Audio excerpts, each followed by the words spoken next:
Look, I do acknowledge that the Premier's resignation gives due weight to the integrity of the ICAC, and for that I welcome her resignation.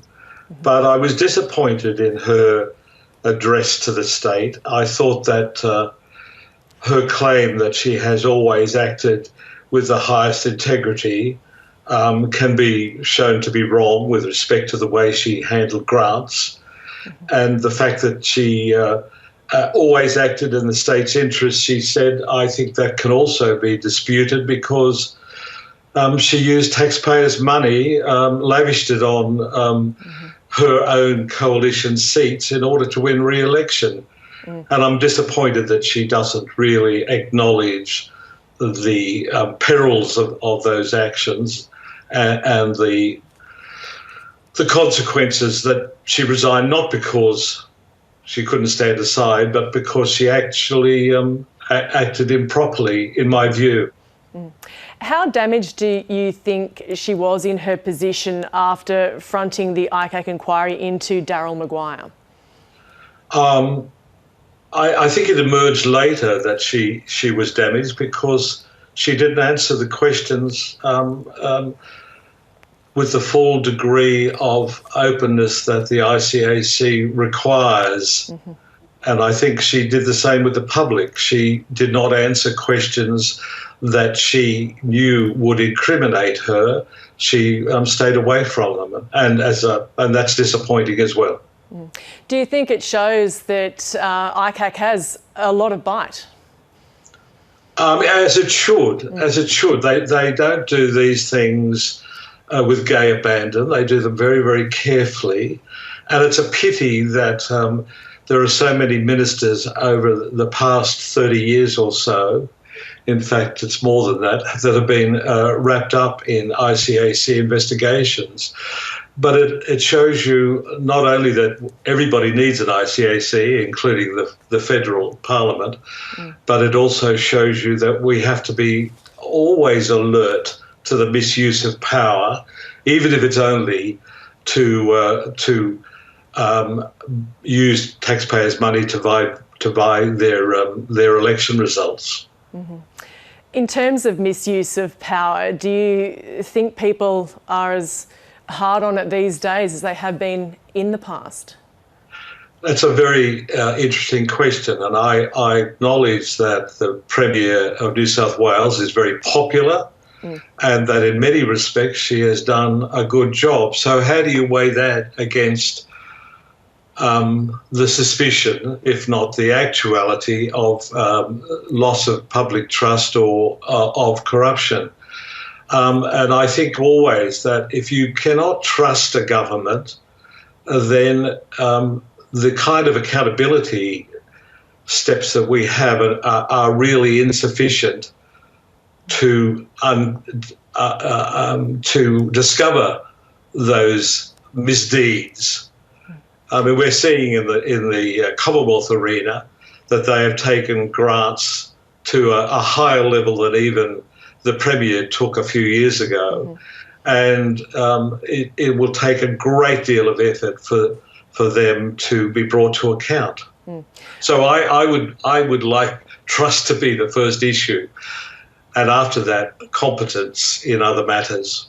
And so do you think that in terms of the Premier's resignation today, that goes some way to restoring some of that trust that the public can have with those elected officials? No. I think we can have trust in the ICAC, but the way the Premier described her departure, that she always acted with integrity, that she always acted in the interest of the state, are demonstrably wrong, in my view. And she's leaving the voters with the impression that she's been pushed out by an ICAC without good reason. And in fact, there are very good reasons why she should have resigned some time ago. In terms of public opinion, which is, you know, what you're going to there and how they will react to this, I mean, we saw last time when she fronted the ICAC that she was able to frame it as a relationship choice gone wrong, and many people accepted that, even though that did not at all get to the heart of what was the issue that ICAC was investigating. Yes, and it was a relationship gone wrong, but she didn't tell us how wrong it went. And she skipped that part, which is more the pity. And I mean, you touched on this a moment ago, but there were, people within her party at the time saying, well, she's too good to go, she's too good to lose. So certainly that factored in decision making. Yes, and I can understand that argument, though, as I've suggested before, I think it's wrong. The first issue we need in the social contract between voters and government is that we can trust the government to do the right thing. That's the first issue. The second issue, then, is that they do the right thing as best they can. Now, she did the latter, except that in doing it, she abused, in my view, abused the office by using taxpayers' money to buy votes to ensure her and her colleagues' re-election. And that, to me, outweighs the good that she personally did for the rest of her tasks. And you might know that, as comment has been made recently, just a minute ago, a lot of this work is done by public servants, and their good work will continue. If they are misled by a Premier who does not understand properly what is right and what is wrong, then I think it's the Premier that has to go. And will this, or should this, increase the appetite for a federal ICAC? I think the case for a federal ICAC is overwhelming and has been made many, many, many times. We've only seen recently with the car park fiasco and with the sports grants that we desperately need a federal integrity commission. And I look forward to the time when one is established in a way that will frighten the current ministers of the Morrison government. Well, some of them at least, not all of them. Not all of them, but some of them.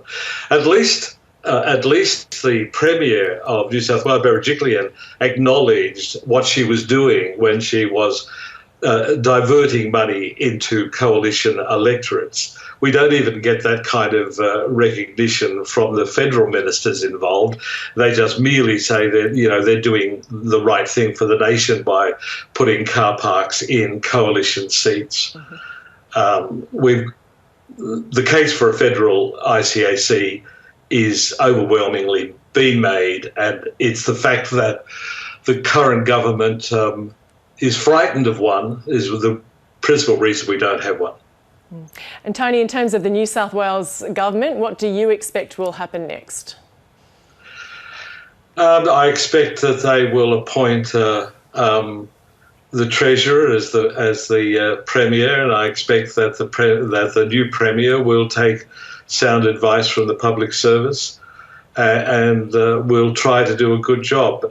But let me hope that in so doing he understands that he, if he's appointed, will have to act with total integrity.